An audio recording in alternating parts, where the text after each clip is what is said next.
Welcome to the Outer Realm with Michelle DeRoche and Amelia Pisano. Airing live on the United Public Radio Network, 105.3 FM in New Orleans.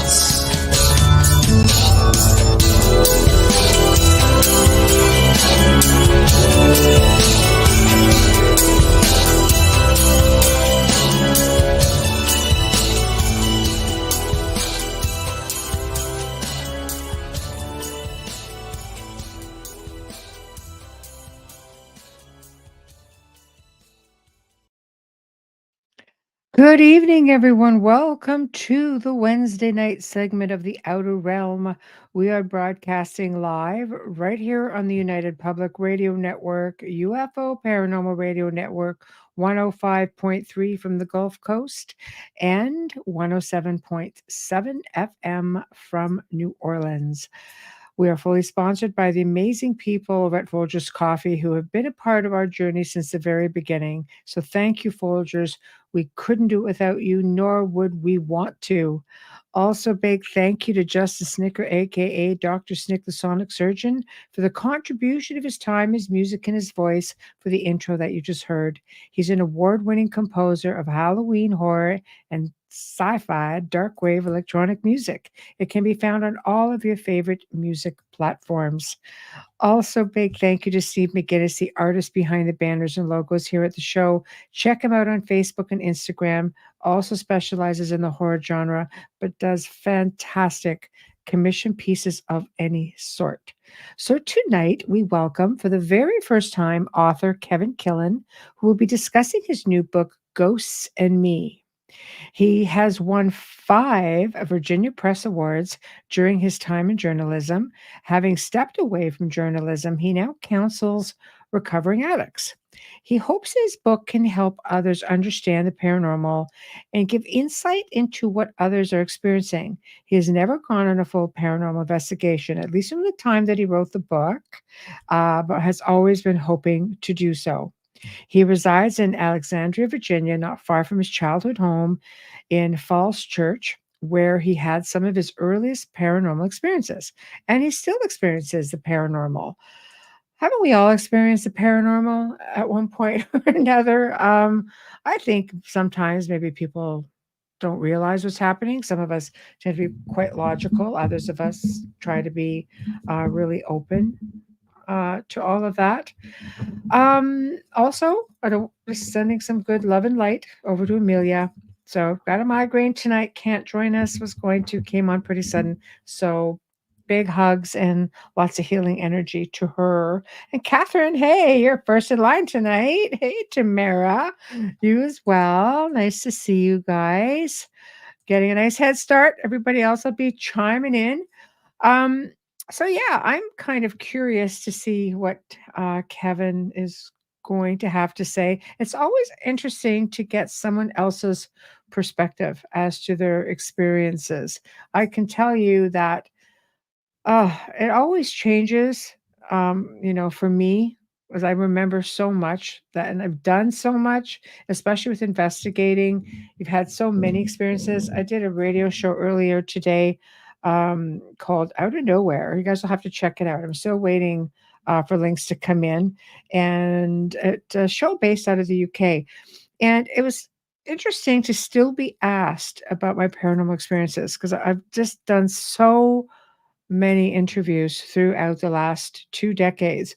And it's interesting to me that people are still very interested in my experiences, and it's hard to pinpoint any exact ones. I've had people say, "Get a book, write a book, write a book." It's just I don't have time to do so, and to be honest, I don't even know if I can remember them all, which doesn't help as you get older, just saying. But anyway, hey, Adrian. So big hugs to Bubbles. I know.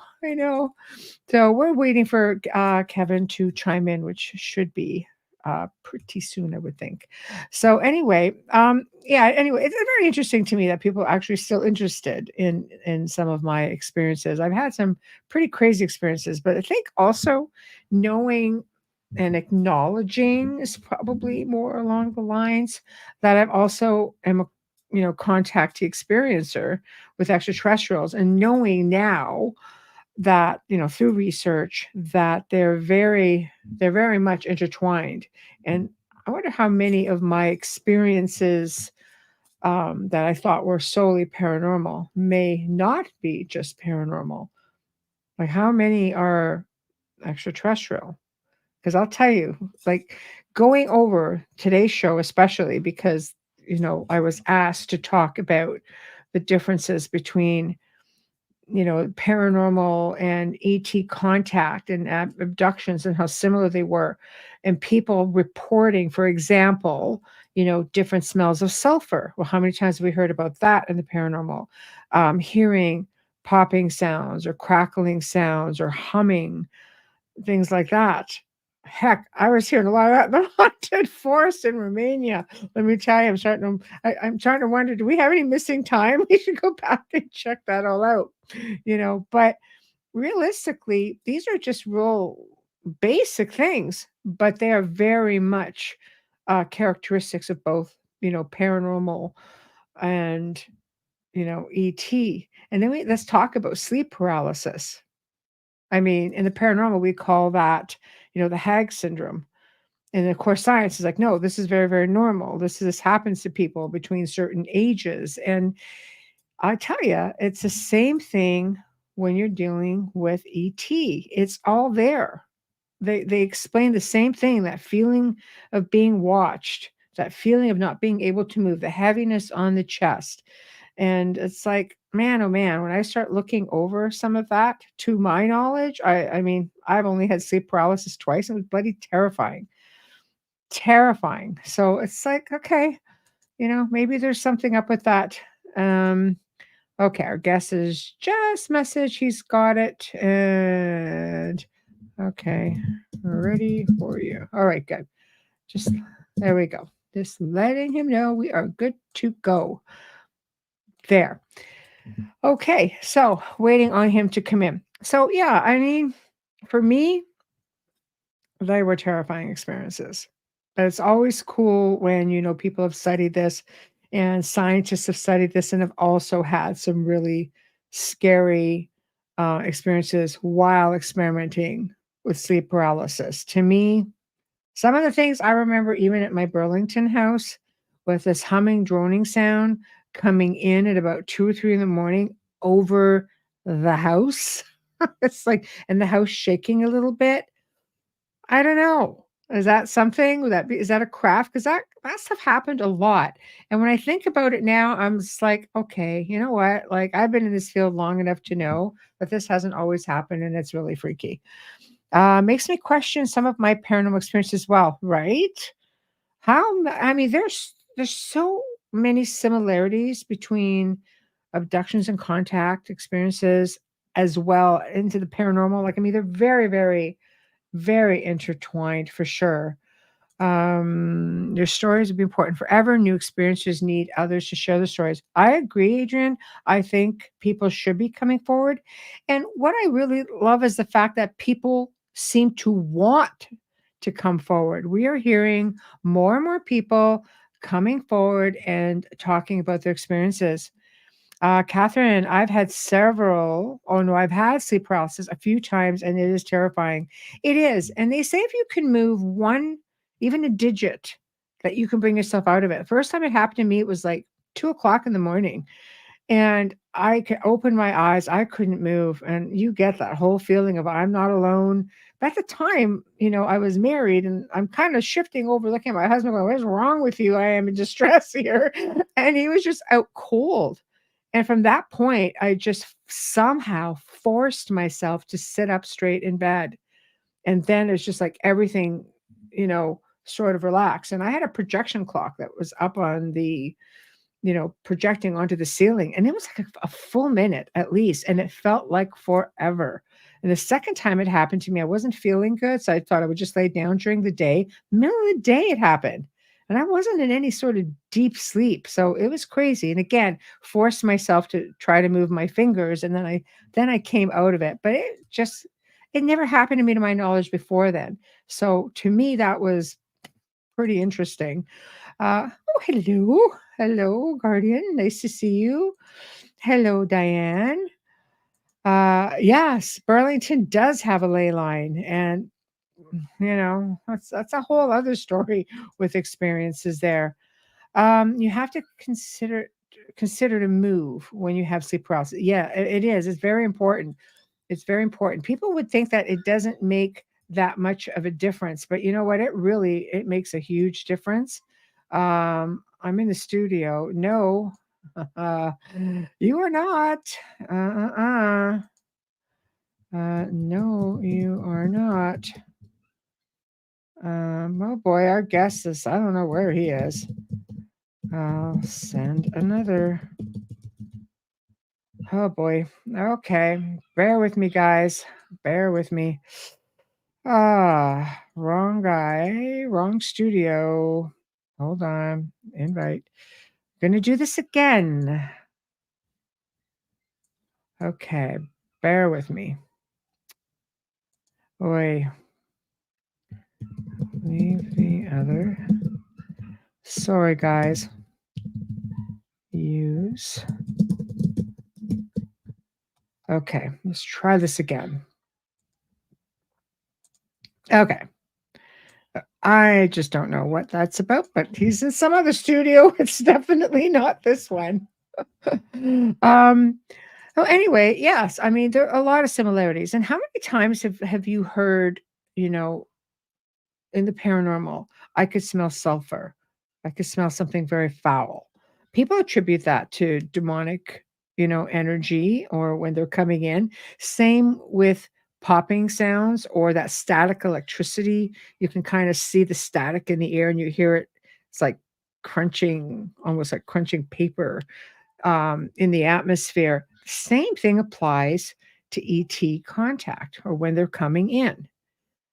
Right? Yeah, it is not pleasant, not at all. I've smelled that more times than I care to say, obviously, but, yeah, it's not pleasant, and I know with having one thing nope, hold on, I think our guest made it. 1 second.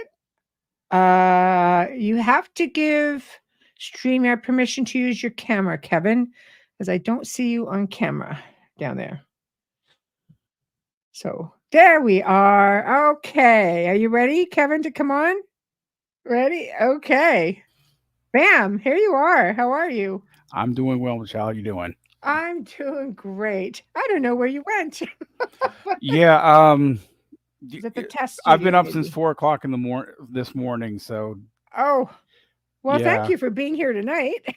Oh no, no, that's perfectly perfectly fine. So Ah, well, we were just all conversing about different paranormal activity and similarities to extraterrestrial contact, such as smells and sounds and things like that. So we were starting to get a dialogue going while we were waiting for you. Just priming them all up for you, Kevin. all right. So, welcome to the outer realm. I am thrilled that you could make it tonight, and especially since you've been up so early.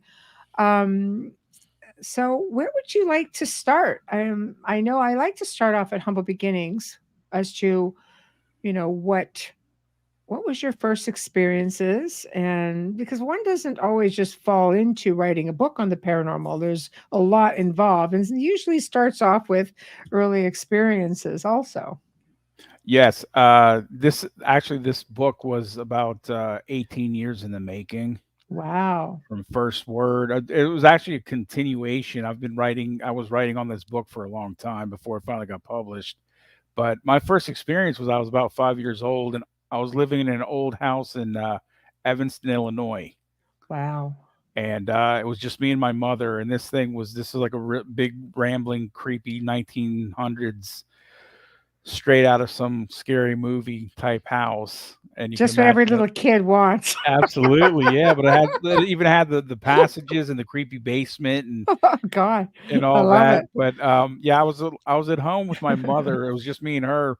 Excuse me. And we had those wooden floors, and we were downstairs, and I heard distinctly someone walking upstairs. And I turned to my mother. I said, "Who's that?" And she said, "Well, that's my little boy." And I was like, "What little boy? I'm the only little boy here." So it Right. turned out later she just said that so she didn't want to scare me because she thought somebody had broken in. Oh, But wow. it was distinct footsteps on a wooden floor walking across a hallway, and that was like the first experience, and I've been having experiences ever since. Wow. That's a lot for a little kid. But you know what? Kudos to your mom for not making you feel really silly. Because I think sometimes it's where people go wrong when their kids say they have an imaginary friend or they have an experience to be told, well, you're silly. There's no such thing. Like kudos to her for not wanting to scare you, but not taking away from that your experience and what you were feeling. Yeah, my mother was she was really special. She passed about 25 years ago, Aw, and sorry. That's hard. she had something, but we really never talked about it. I know she had a gift of something because she just always knew. You know, I know Right. everyone says moms know, but Right. she knew a little more. But we never Right. really delved into it before she passed. So I Right. regret Right. that, but I know that she's in a better place. Oh, absolutely. It's the next level of our journey, you know? But I mean, it is really tough because going back in the day, so to speak, it's not something you really talked about a lot. Like Right. I was always told, no, you don't talk about that. People will just think something's wrong with you. Okay. Something's wrong with me 'cause I'm a little Oh weird to yeah. start with, but okay, let's go with that. Did you find it was the same thing? Like, did she sort of say to you, "Oh, don't go around telling people there's something in the house," or anything like You that? know, she never did, but again, I even to this day still have those people that will give you the side eye and they'll Right. back away slowly. But then those are the same people that'll pull you aside later on and be like, "Oh, hey, by the way, this Yeah. happened to me."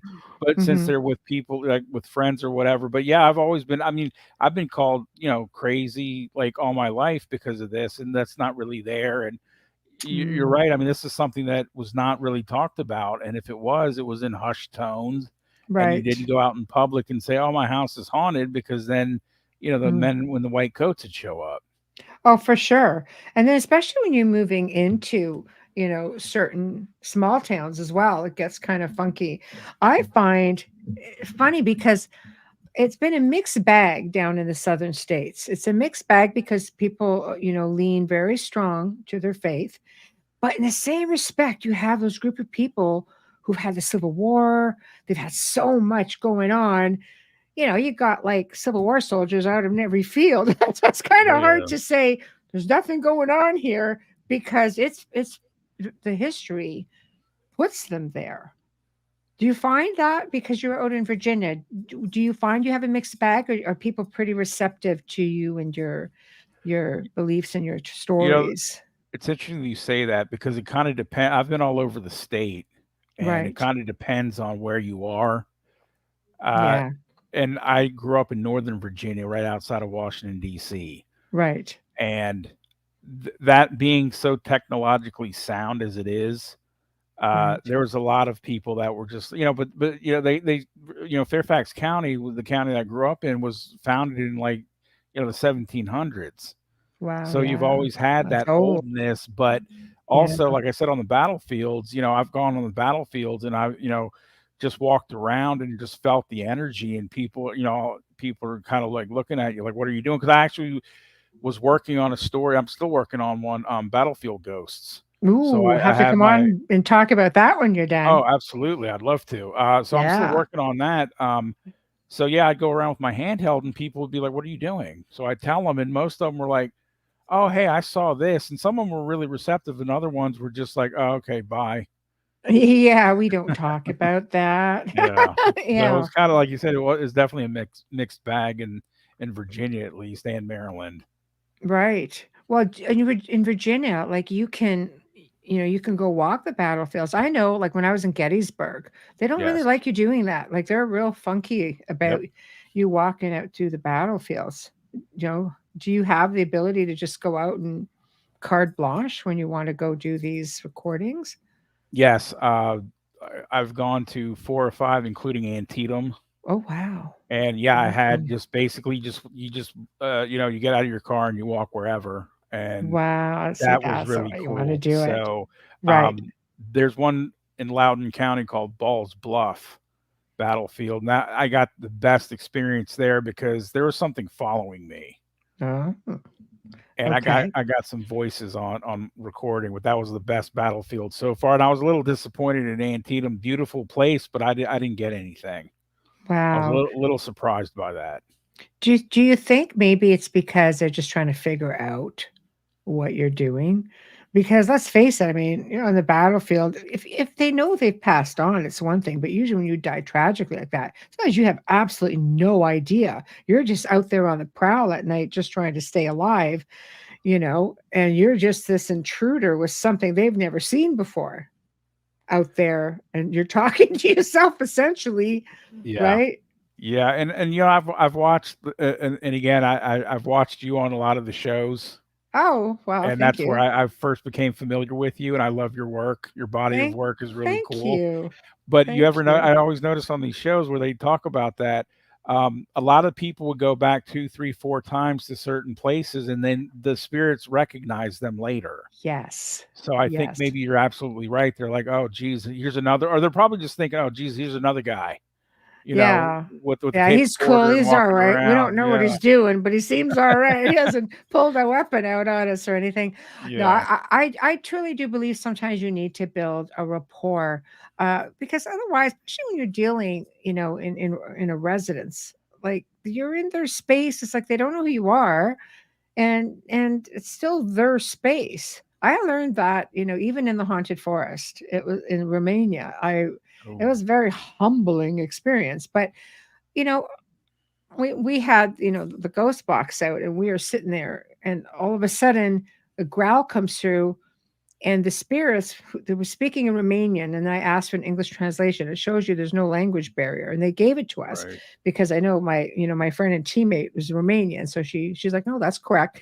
And they said, go now, run. And my thought is like, well, I don't know if I'm going to run, but I do know enough to be respectful. I'm out of my element. I'm in your element, the whatever was there, and gracefully as I could made an exit.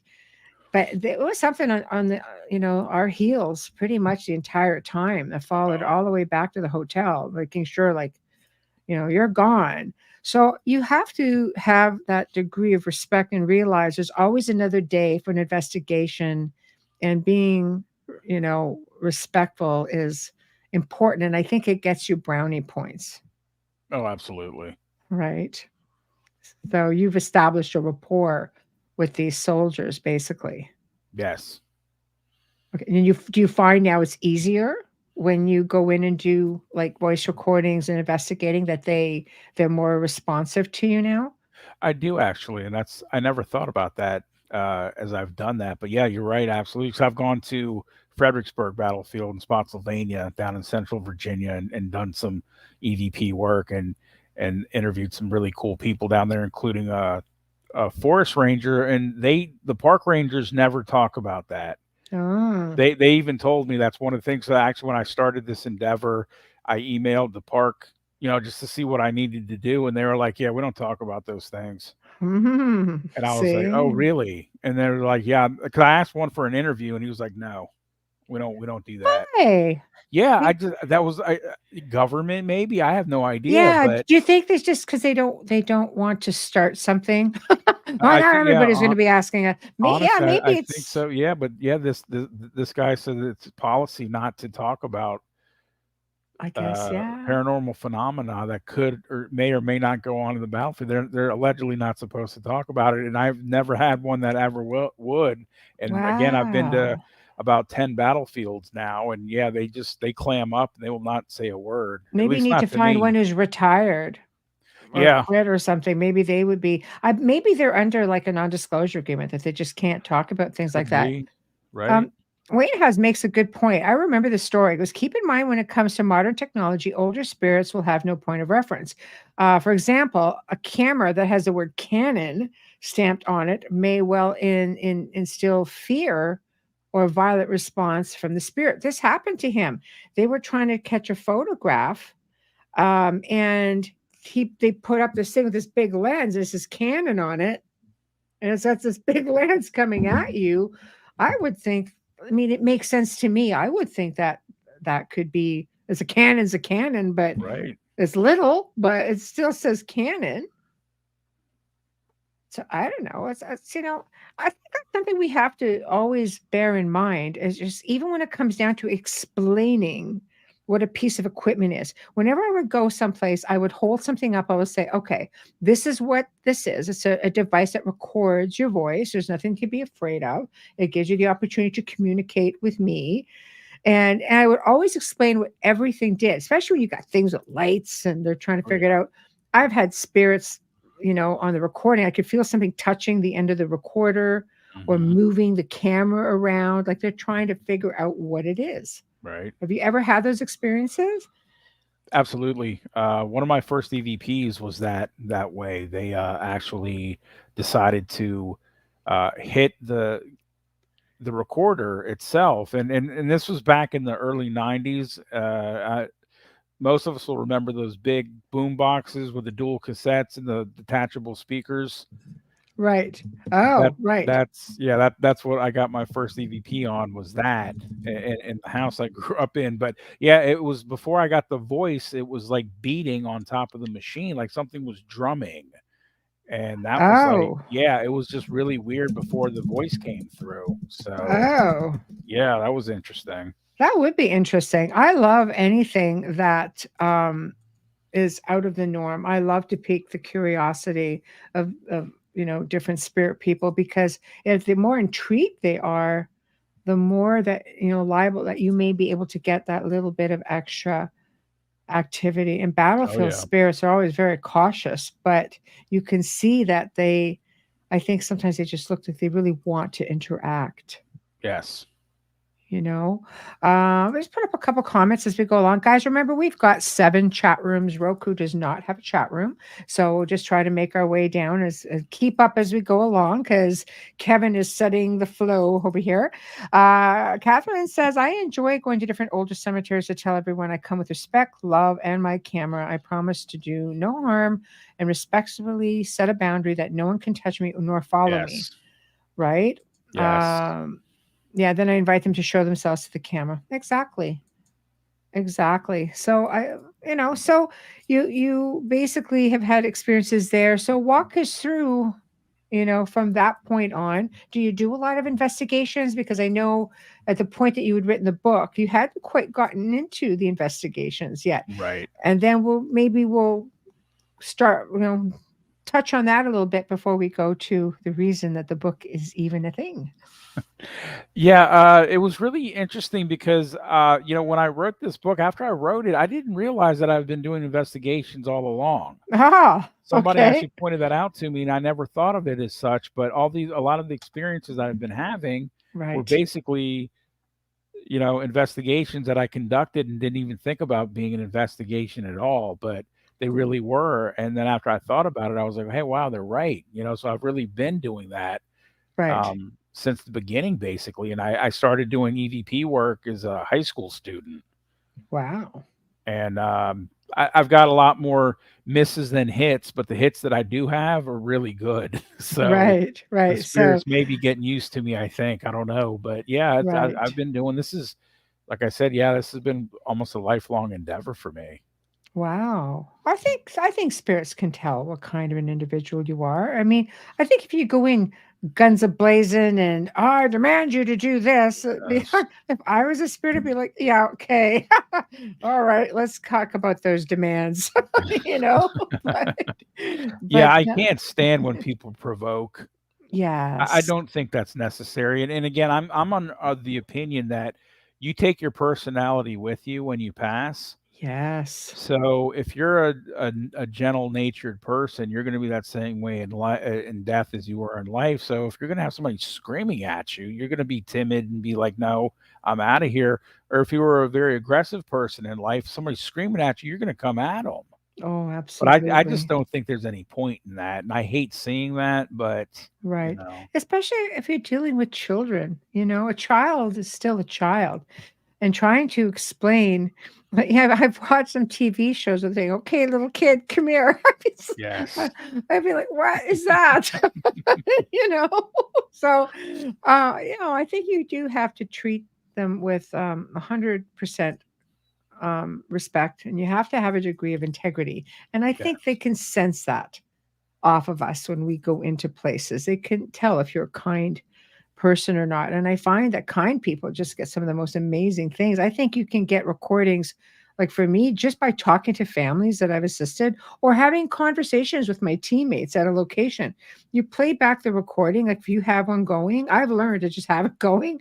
And Right. next thing you know, you got people trying to get in on the conversation or they're Yes. mumbling in the background. And I'm Yep. like, was somebody else there? Oh, it's a nice little surprise, Yep. right? Absolutely. That's yeah. I've gotten the same thing when I wasn't even expecting it. Just letting the tape run. That's some of the best stuff. Is just letting the tape run. Yes, yes, absolutely. So, walk us over to the book. I'm going to put your book up, Ghosts and Me. Tell us how and why this came to be, and whatever you want to share with us on that, the experiences, because there seems to be a lot involved with what you're saying. It's a lot of years of writing, so there's a lot of experiences in there.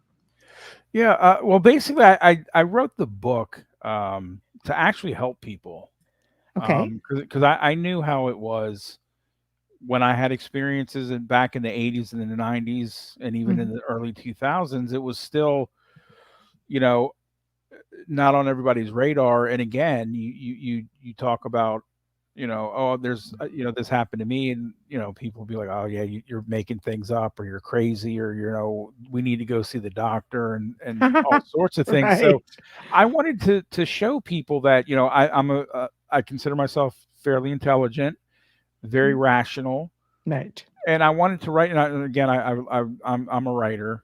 That it runs in the family, and I've always written things. So that was one thing that just came about. But I wanted to help people and say, hey, this guy here, i.e., me, has had these experiences, and I'm not going to, I don't need the funny pills yet, but yet I go Right. through these, and I consider myself quite normal. Right. So I just wanted to show people that, hey, Yes. this rational person has experienced things, and then that's usually what happens. So I figured, I put it down in paper, and I've had some fairly incredible experiences. So I wanted to let people know that, hey, these things do exist, these things do happen, and they happen to me. Right. So what are some of your more memorable? Let's work our way through different types of experiences. What are the Sure. most memorable experiences for you? I think when I was in college, I went to college in Pennsylvania, small Oh, town that's called right there. Waynesburg. It says it Yeah, all right there. yeah. The school I went to Pennsylvania. is Waynesburg University, and Right. I'll be honest, and I told my professors this, is that they had a gorgeous cemetery that Right. abutted one of the residence halls. When I visited, I thought that was so cool. I was like, wow, there's like graves literally like 10 feet from the window. Wow. So I was like, there's got to be ghosts around here. Right. And my professors were like, yeah, you didn't really just do that. And I was like, no, seriously, that was part of it, because it's a very old school. It was like 1849. So they've got a lot of Right. old buildings and everything. Right. But anyway, when I was there, I met one of my exes, that featured in the book, and she is a witch and Right. also a very powerful psychic. Right. And some of the experiences I had with her, were some were good and some were bad. I had an attachment Oh, because bad stuff. we opened a portal, and it wasn't closed, and this nasty thing came out, and it I was in, I think, uh the stages, I think, I want to say oppression. Oppression. Yeah. I was in the oppression You could be stage. oppressed for years and Yeah, years. and this Yeah. was just nasty, and this was not me. I knew something was wrong. And Right. then the people that were involved in this, um the the seance, I guess, is basically what we were doing, channeling session, really. Mm. We all experienced bad things, negative things happen to all of us. Mm. And that was, some of the things really bad. Like I said, my personality totally changed, and Mm, it was not me that was doing these things. right. And then finally, we were lucky enough to get that thing out of here, or at least close the portal, and things got better.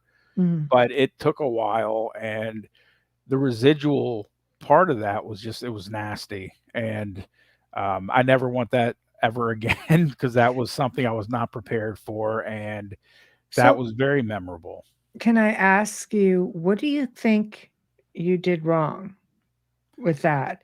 Or was it along the lines of being a victim of circumstance? Because I mean, portals, they're you can walk into a portal and not even know it. Right. So, I mean, when you're making that invitation, of course, to communicate, it is an invitation. Every time you hold out that voice recorder, Mhm. that ghost box, that camera, come here, do this, do Yes. this, come on, say hi. It is an invitation of sorts. So when you retrace your steps, what would you have done differently, do you think? And do you think it would have changed the outcome? Yeah, one of the things I think didn't help was that the one of the girls that we were with, her boyfriend was a total non-believer. Like Okay. he was like, just, "Oh, this is crap. This doesn't happen. This is BS. I don't even know why I'm here." And Right. I think whatever, and we had all had experiences obviously prior to that. He never did. And Mm, I think part of that was what we were trying to show him, yeah, this stuff does happen, but no matter what, and he almost died after this. He got into a really bad motorcycle accident. wow. And I think honestly, the first when I heard about it, I said that was whatever came through. That's what that was his thing. Right. And that was one of the things. So one of the things differently, I think there should have been more positivity. And I Mhm. think we didn't really go into this prepared. And Right. my girlfriend at the time, um, I don't want to blame her, but she should have known better because Right. that Because wasn't the she was first the only one experience. with experience per se. Right, right. Got And it. and I think Right. honestly we just kind of went in there and didn't prepare ourselves properly. And whatever this thing was, we all saw it. It came out and it wreaked havoc on all our lives for a Mm, good while. mhm. So, I mean, you say we all saw it. Can you describe what you guys saw? It was it had like the glowing yellow eyes, and Mm, it had the pointed ears, and like the big teeth. They weren't overly, like, I know I'm trying to, I don't know how to describe it, but mm. almost gargoyle-ish in the Interesting. face. It was kinda reminded me of a gargoyle, actually, now that I think about it. Right. Right. But Yeah. yeah, this thing just had evil. You could just it had evil all about it. It was just, you could just feel it emanating the evil, and it was just nasty. I mean, Right. Right. whatever I this thing was. I often hear people say that they'll make a reference like to Gollum, like not Yes, big full yes. side, but that little hunched over, Right, right, absolutely. similar to that. Yeah, Yes, they seem to be pretty common little fellows, and they do like to, play for keeps, that's for sure. yes. Um, so how did you end up getting rid of this thing? And how many years passed, or weeks or months? It was almost a year. It was Wow, almost a full that's a year. long one. Yeah. So basically what we did is that we ended up closing the circle. Like, we all got together and we just did a ritual to close the circle, and Mhm, that seemed to quell everything for a while. Everything kinda mhm. went back to normal, but it Right. took, I'd say, a good 2, maybe 3 years before everything was right, because again, we all had bad experiences following this, Mhm. and some worse than others. Like I said, the one guy almost died in a motorcycle accident, Right. but fortunately or unfortunately, which way you wanna look at it, he became a believer, and Right. he believes now. And Right.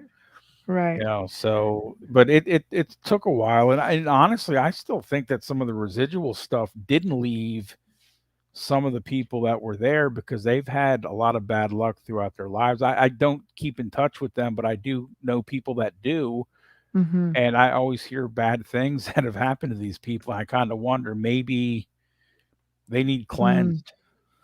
Well, for me, I mean, to go back and close a circle, you need to make sure that you're popping it back, Right, because if you don't pop it through and you're closing a circle, it can't get back through. right, exactly. So there has to be another way of removal.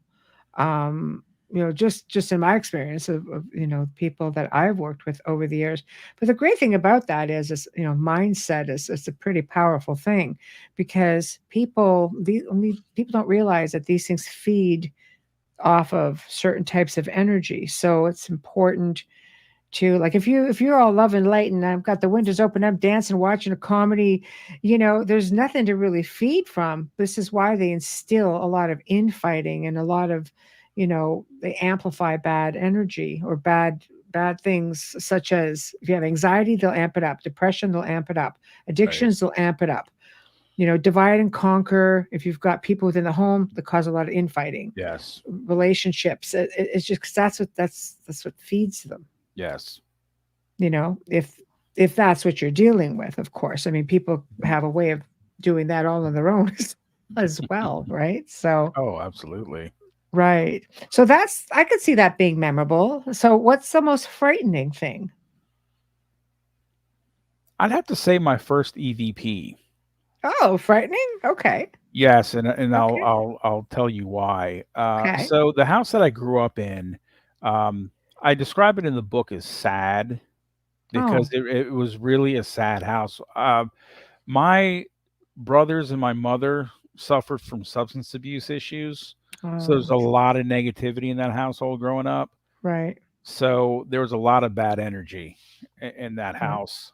So basically, it was just kind of there's always people there. Mm. I couldn't hardly ever remember anybody not being in that house at any time of day or night. But this Wow. particularly one night there was no one in the house, and I was like, "Wow, there's nobody here. I'm going to do an EVP session." So I I'm gonna did it do what I shouldn't do. yeah, exactly. So I did that in my room, All and I told you right. I had the big boom box and everything. So what Right. I did is I asked a question. I said, "If there's anything here, please show me." Hit the play and record button, walked over to my friend's house and let the tape run. Back then we had the Maxell tapes that ran for about Right. 60 minutes. Right. So I did that. So I came back, rewound it and played it back. And I got a lot of, white noise pops and things like that. Nothing substantial. But like I said, right almost at the very end of that tape, there was drumming on, like somebody was beating on the machine. And that scared me because there was nobody in the house. And then at the very end, this voice came through, this guttural voice that said, "I have shown you, ha ha." And that scared the heck out of me. And That just put a I shiver literally, up my spine I right there. literally ran Yeah. out of the house. I mean, I was not expecting Wow. that. And the thing that really got me is it answered my question. That's the one thing that I Right. to this day, thinking back, and it just played through my head like it was yesterday. And I'm Right. getting shivers now too. Me too. It makes it pretty personal, doesn't it? When Yes, when and you again, it was just one of those things where it's like, I don't know what it was, but it's like back then, if you took the tape speed and slowed it all the way down, Oh, that's what that yeah. voice sounded like, but it Yeah. answered my question. That's the one thing that's always messed with my head because it Right. answered what I asked it, Right. and I didn't understand it back then. I was, still fairly new to this, and that Right. really got me. So I think that's still, to this day, probably the most scariest thing I've ever experienced. It is, because it makes it really personal. And one thing, about the old Maxell tapes, the tapes, you can't fudge it. Now, if Right, you record on the other side, you can get a bleed through, right, right, of sound that can bleed through. But if I used to only record on one side only, right. and you can't fudge it. The only time you could fudge it is if you turn it to digital to the computer. You can't mess with it otherwise. It's like a Exactly. film camera. You can't mess. That negative has that imprint. You know, yeah, that's wiggy. Whenever I had somebody like say my name, I'd be like, it's just something about something that you can't see. Just Yes. So, did you have any problems after that? Because you obviously had to live in the house. You just still have that. Actually, I didn't, and see that was the funny thing is because I've told people this, and again back then people thought I was nuts. My family members obviously included because they were like, "Oh, Right. there had to have been somebody that heard you and everything like that," and they try to analyze it. And I told them, and the thing that really also that was really crazy about this is it was the very end of the tape, like the very few last seconds of the tape. I didn't get anything in the beginning, like right at Mm. the 59-minute, 60-minute mark is Right. when that voice came through right at the end, as if it knew this is how I'm going to end this tape because you didn't hear anything, but all of a sudden I'm coming through. So people have analyzed this and thought, well, what is that? And believe me, I don't know. But yeah, I had a lot of experiences in the house, like footsteps. Like again, Right. I think I have an aversion to wooden floors because again, that house had wooden floors, Right. and it would sound like people were walking around my bedroom all the time. I mean, it was just So it's uh, like a lot of phantom sounds, right? Which is, yes, um, yes, yeah, I mean, I've had sounds where it sound like chains dragging across a hardwood floor, yet you're on carpet in the room. I've wow, had, yeah, again, somebody sounding like they're on hardwood floors, yet the recording was captured in a basement on a concrete floor. mm, Like just those phantom sounds that just seem right. to come out of nowhere. Okay, I've started these up so make sure I don't miss them. What is the strangest paranormal? Thank you, Tamara. You want me to let you in the chat room because that was going to be my next one. So the strangest paranormal thing that ever happened to you. Wow, that's a great question. Um, well, I don't know if this is paranormal, but I'm gonna throw this out anyway. So one of the things that I've noticed with me is that I'm also empathic, and I think Right. I do have some psychic ability. Not a lot, but I do have those moments. Maybe more than you think. Um, so when I was in college, I was in a friend of mine's car, and I glanced down at the clock radio, and it said 3:33. And I said, "Hey, that'd make a great lottery number." And he was like, "Yeah, we should probably play that, just joking around, right?" Well, guess what hit the next day? Ah, And he came back and he was like, "Did you see the number?" I said, "Yes, I did." I said, "What the hell?" And then I told him, I said, "That stuff happens to me quite a bit. I just don't say anything. Like triple right. numbers are always around, but I just so I don't know if that's paranormal or not, but that happens a lot where I'll see that and it'll pop into my head Hmm. and be like, wow, but the thing was that I said we should have played the lottery. For I don't know sure. where that came from, and I should have because it hit. I mean, it wasn't Uh, for a lot of But money, but it hit. So but they might have not, it might have not worked if you were trying to true, profit off of it, right? true. The universe is a funny way of doing stuff like that. It's like, okay, it's one thing like to have premonitions, or it's one thing to be able to call some lotto numbers, and numerology is a lot of fun. And Yes, sometimes, you should get your angel numbers like the 333, the right. 1111, Yep. like, yeah, see, I was just about to say that synchronicities. Yes. Sometimes if you train yourself to just look at things on the side of the road, I've had full names appear to me on a transport truck when I'm talking about someone, or like with respect to going to visit my mom. She Right. was, on her deathbed, and it had my maiden name flash across the back of the truck. Not a Wow. common thing. I've never seen that in my life on a truck Wow. or a billboard or anything. And it's like, Yes. oh, all right. Like it's just weird. And I find numbers do the same thing. It's just Hmm. funny how they work. And sometimes it's a matter if you combine them, it means something entirely different as well. Right. So I love numbers. I love synchronicities. It's just I love that sort of thing. Next, hello, Kevin. What, if any, advice would you give people who have had similar experiences as you and who are looking for answers? The easy part is buy my book. There you go, Kat. Buy the book. No, seriously though. Well, actually, yeah, buy my book because you'll get some answers in there. But seriously, um, if you can find people you trust and within the paranormal community that could advise you, I would suggest to do that. And again, um, if you like one of the things I do is when I always give my email. I mean, I love people. I love talking to people. It doesn't even have to be paranormal. Just anything. Hey, how's it going? What's the weather like out your way? Whatever. But when it comes to advice and things like that, I love people asking me questions.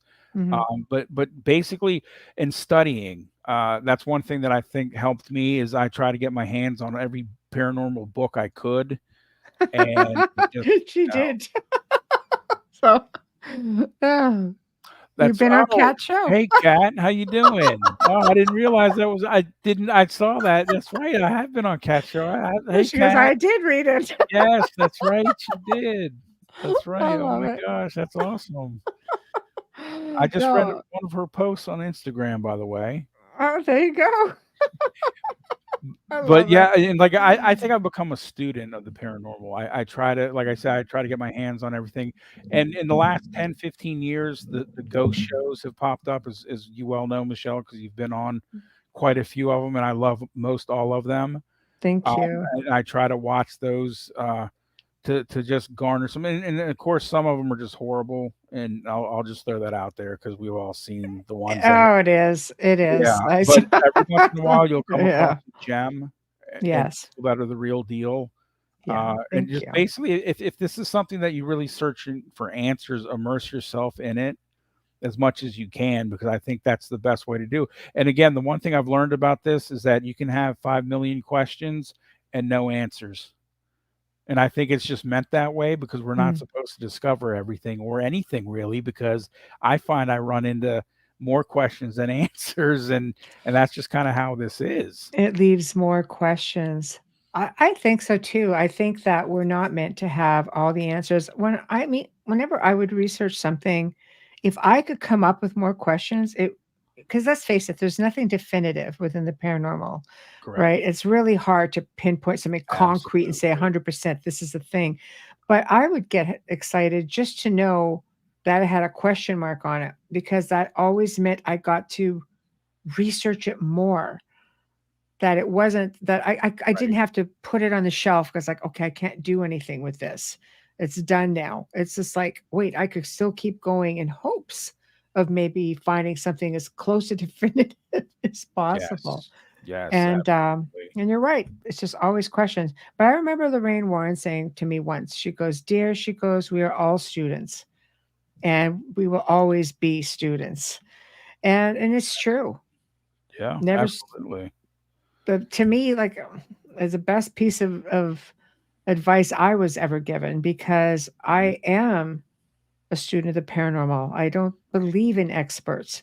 TV believes in experts, but Yes. I don't believe in Yes. experts, especially in a field of something that is still full of holes and Exactly. question marks. Yep. And I tell people all the time, everything's theory based. There's nothing been proven with anything. Exactly. So basically, everything's a theory. Everything's theoretical. Yes. But again, if you have an open mind and you're open to these things, then yeah. I mean, I've had discussions with family members who are just staunch. There's nothing out there, whatever, and it's just like I give up. I can't do it because it's like Mm, they'll never come around to my way of thinking, and I'm not there. And that's another thing. I didn't write this book to have people convert. I just wanted to tell my story. But some right. people are like, "Oh, well, I'm not going to believe it." That's fine. That's your choice. But Right. I'm just saying this happened to me, and I put it on paper. But Right. yeah, Right. it to be a student of the paranormal, and there's so much to do, Hmm. and that's the cool thing I think is there's so much from, like you said, numerology to being a water witch to Everything. EVP captures, and just the gambit is just so vast, but there's so much out there that makes it really cool. There's a lot of real mind-bending things with it as well, because you can get into, as my producer would say, dimensional bleed through. I used to razz him a lot every time I would say that. I'm like, "Okay, Joe, dimensional bleed through," and I had to keep saying it. And the more the more I said it, the more I went, "Well, crap, I think he's on to something." You know, I had to give it to him because there is a lot of that dimensional bleed through because there's just so many layers in one Correct. spot. Yep. It's like listening to a radio channel. You can only listen to one at a time. It's a sort of how I see dimensions as being one on top of another, and Right. we're going to bleed through for sure. Then we're getting into multiverses. And it's Yes. just Yes. it's really vast. I got to a point where now I just like to call myself a researcher of high strangeness because there's just too much that it all intertwines. It Right. all intertwines, all of it. Right. To try to separate it all has become really difficult because The more we evolve and the more we learn and research, the more we see that, okay, wait a minute, there's this, I think I remember this happening in this situation. I think half of the people that I've helped in the last 2 decades, half of them, if not more, have had extraterrestrial experiences. So they've either been abductees, contactees, experiences of one sort, Wow. and I got called in to help them on a paranormal issue, and they'll say, "Oh yeah, we see grays often." Wow. Well, because the characteristics are the same: the smell of sulfur, Right. crackling sounds, popping sounds, humming, different things like that. They're Right. the same things happening. Sleep paralysis, both, Yep. both. Like it's we were just talking about that before you came on. It's just so many similarities that I had to take notice of it. I had to start researching the other Right. side of it because I had too many people telling me they're experiencing both. Yeah, I read a article not too long ago on the Bridgewater Triangle, Oh, yes. and Mhm. I was just amazed at how many experiences they all had, and it never, because again, and this is another thing that throws me for a loop because I've had all these other experiences. I've never experienced the Bigfoot. I've never experienced any cryptozoology, anything. I Right. don't think I've ever had an alien experience, but I've had all these other experiences Mm. though. But it's just interesting to that How they do you all seem know? to tie together. They do. How do you know you've never had one? There's been Well, more that's people that have you know, had experiences with aliens and they start thinking, like I had an attachment growing up, just to give you an example. And now that I think about it, and after talking to my mother before she passed, and I'd say, anybody else have any weird sightings and stuff? She goes, "Oh yeah, your grandfather would see things all the time. Bought a telescope. He's always had his nose up to the stars. As a child, we couldn't get you out from outside. You were always looking to the stars." My father, other side of the family. "Oh yeah, yeah, you see UFOs all the time around here." I'm just like, wow. so is it just me? Like I'm just learning this now that all this is happening. But if there's suppressed memories in there, now I'm starting to realize some of the things I experienced because I'm more versed now. I've researched, Mhm. and I'm like, all of this was happening to me while all of this was happening to me, and now I think they were combined. So yeah, actually by that rationale, I don't know. Maybe I have. I just honestly, Yeah, if I do, I don't remember it. But like I said, they're not vivid memories. But yeah, you're yeah. right. Who They knows? weren't for Maybe I me have. either till I started, and now I still have them to this day because ever since I opened myself back up to it, Right. I'm like, "Oh, okay, if you were a part of my life then, you can be a part of my life now." And I have all kinds of ET things happening to me now. Oh wow. And I'm That's kind of nice. like, "All right, that's great." I think. I'm still on the fence about it some days, but for the most part, I'm quite comfortable with it. Um, Kat says, "I used to think paranormal was just ghosts. I quickly learned that that was not the case." Question for you: what would you associate the loud sound of breaking glass to? Hmm. That's a different one. That's a very good question. I can't say that I've One of the talked to things anybody who's that experienced that. one of the things that's really always to this day, and it always will, gets me is okay, we all know we have to have a brain and vocal cords to talk and to Right? communicate. But if you're a ghost or spirit, you don't have that. How do you do that? And that's always messing with my mind because I'm thinking rationally, okay, I know that I'm speaking to you because I have a brain and vocal cords, but how does the spirit communicate without that? And Yeah. that's always messed with me because scientifically, sure, anatomy, you say, well, you have to have that. Mm. It's a good, but again, I just say I don't know, but I've had voices talk to me that were not there, disembodied spirits. Yes. Um, A projection. right. Yeah. I've captured EVPs of wood breaking. I've never had glass, but I've not had and I glass don't know either where to the my wood came knowledge. from, but it sounded like somebody was busting boards in a basement once where I had a tape recorder set up, and there was Right. obviously nobody there. That's a very Right. good question. I have no idea. I'm thinking maybe, um, Is it a residual? I mean, residual right. That's sounds what I was make just gonna sense, say. Maybe, right? yeah, residual. Because it's like an imprint in that time and space. And sometimes if an event is powerful enough, I mean, think about it. If you think about a death, And the spirit leaving the body would leave one heck of an imprint in that time and space.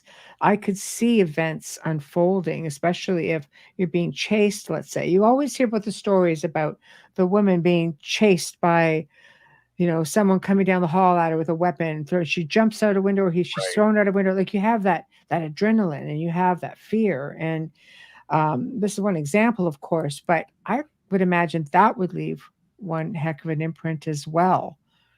Because what Oh, absolutely. constitutes a residual?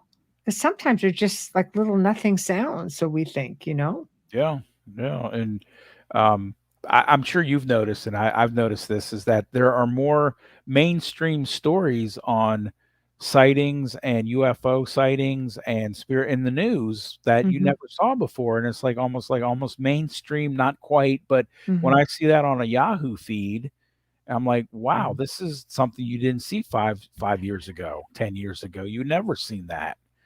So It's that's true. kinda interesting, and it's not and this is what I say, I'm sure, I can't remember what it was, but it was an older commercial that said not just for breakfast anymore. Right. So my thing was always like, spirits and paranormal, not just for Halloween anymore. Right. 'Cause you're seeing, Darn like, it. throughout the year, like and some Right. people I've actually talked to people who actually think that that only happens in October. I said, "What do you think these beings just stay hibernated for 11 months and come out in October?" I And they're know. like, "Well, don't they?" No, I know. so, Oh, I'm sure you it's come true. across that, but But if you look at ancient cultures, the veil is thinnest in and around yes, Christmas time. It's not even Halloween. That's an exactly. us thing. Yep, I mean, you're getting into winter solstices, stuff like that. Like, I mean, there are different times of the year where the activity is considerably more active than Halloween. But I love Halloween. It's still, yes, one of of my most course. favorite times of the year. But it is interesting, I think, how we can, or we are starting to see things like you say. They're talking about UFOs, and paranormal. You're seeing more captures, and I think a lot of it has to do with cell phones, because everybody's got one for the Right, most part. They've all got at least a camera. There's at right, least a camera. It might not be the best quality camera, but it's a camera nonetheless. And you can capture things. And now with the internet, things get out there, and you have these incredible shows, showing all kinds of YouTube videos and photographs that are being put out there for the world to see. Do you think that has a big part of it? Because I know when you talk about alien disclosure, I mean, the last country in the world that wants to disclose is the United States. Everyone else pretty right. much has, and some countries have never really hidden it. Exactly. Yeah, and then I've seen some footage that it's just almost impossible to deny. I Mhm. think and there's a pretty famous one, I'm sure you've seen the one, from Arizona back in I think it was the late '90s where it's clearly right there, and it was seen by, like, Mhm. policemen, Right, senator, I think the right, governor saw it, and right, it was like there's like, "What is that?" And, of course, they had to play it off as it was something it's clear as day that it's right, triangular and it moves really quickly, and I'm like, right. "Okay, if that's our technology, then why are" Then that was say so. It's amazing. our technology. Yeah. It is. I mean, you know what? We live in a world, I think, where things are becoming more acceptable. I think because there's so much media out there, Mhm. whether whether you there's anything to it or there isn't anything to it. um the fact is there's enough interest to keep it going, and people come out and they want to tell their stories. One of the reasons I did the type of ghost shows that I did, I didn't do investigative stuff, Right. but coming on and talking or bringing people to these shows, because I mean I filled quite a few seasons of just having people say to me, I want to tell my story, and I would fill the season for these some of these shows by saying, here's people, because people want to find a way to pay it back. And Right. I always tell people, I don't accept money, but pay it forward. I don't care if you just smile at somebody tomorrow, if you want to do something more, do something more. I've had people go on to actually start their own paranormal groups and help other people. It's their way of giving back. But sometimes they feel if I could tell my story and even one person hears it, then I feel like I've paid that back. Right. That somebody has learned something and somebody has maybe gotten the courage to tell their story, or maybe now they know how to find someone that can help them. I think if everything comes around full circle at Yes. some point. Mhm. um here's a great question. Hi, Ron. You're still up. Ron is in Scotland. He's a champion because it's like Oh, 3:15 awesome. a.m. over there right now. Are mirrors a portal? What are your thoughts on that? That's a really good question. I believe they are.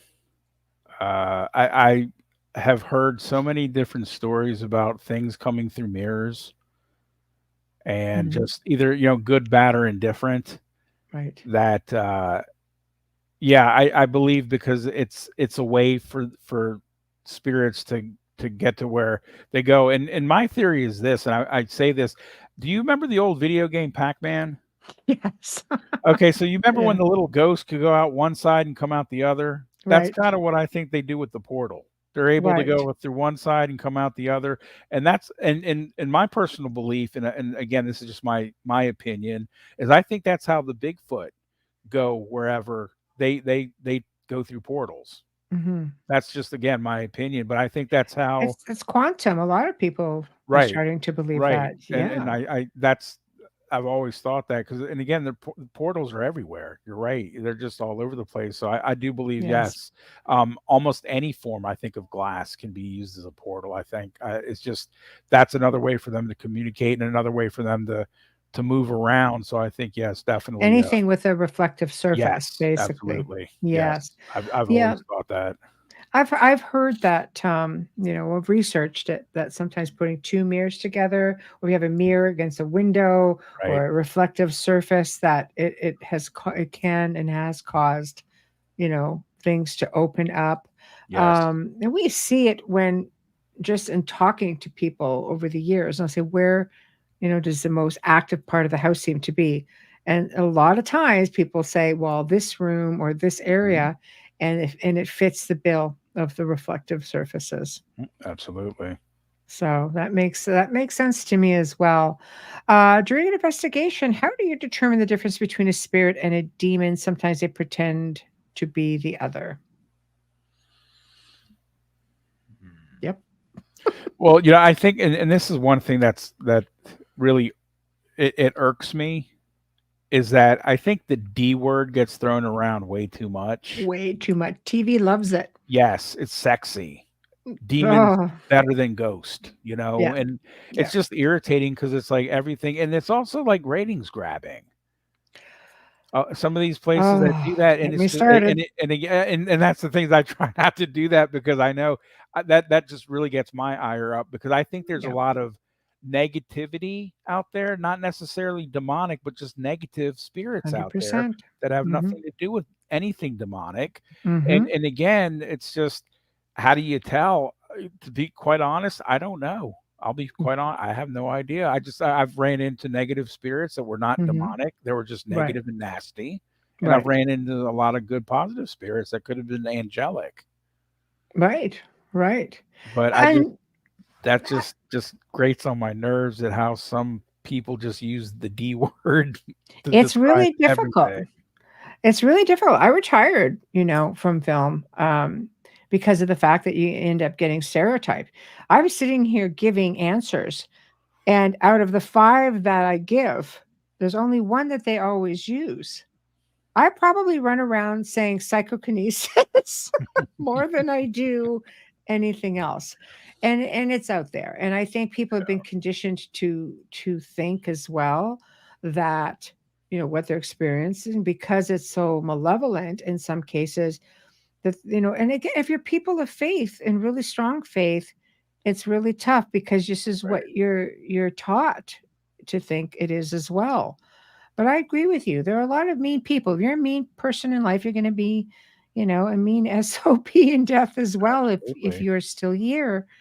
Um, and I believe projection of energy, which is like layman's term, poltergeist activity, but people are powerful beings. You can Right. project energy very easily. It will cause footsteps. It will cause cupboard doors to open and close, Yep. and lights to go on and off, and electronics to go on and off. We are really powerful beings, but Yes. somehow, and I don't know if you find this as well, Kevin, but it's easier for people to think that there's something big and crazy running around the house than it is for them to think that they may have projected a lot of this activity themselves because of their powerful energy. Right. Yeah. Oh, But yeah, definitely. It's like, you know, that's got to be a demon rather than grandma. wish that as well. I don't know. My grandma would have I been mean, something fit well, to yeah, be yeah, dealt with. Let me yeah. tell you. Yeah. My one set of grandparents are definitely, they were not very nice in life, and I'm sure over Right. there they're not very nice either. But Right. Well, yeah, my and grandma again, was you're just right. feisty. So, like, but there are ways. I mean, you have entities that can mimic Yes, spirits. I've seen spirit absolutely. children get mimicked by more malevolent things. Is that giveaway is always, if you're hearing something that's the smell for me is a giveaway for sure. As to whether you're dealing with a human spirit or non-human entity of sorts. Does it mean it's demonic? No, not really. I mean, if you factor in the fact that even a gray can let off, sulfuric, people report before being Right. taken that they can smell sulfur Right.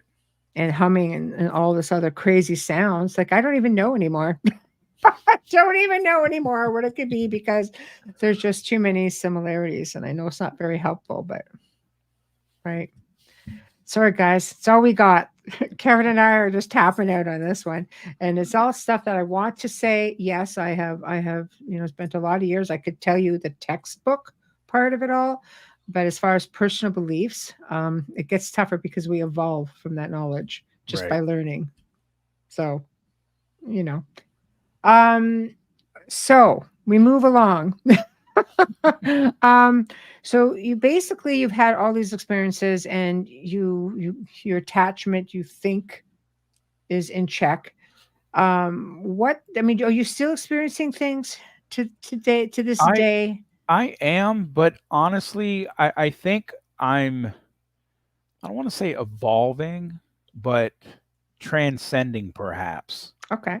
And by that I mean I get less footsteps, doors closing, things like that, and more so, like I said, the triple numbers. Okay.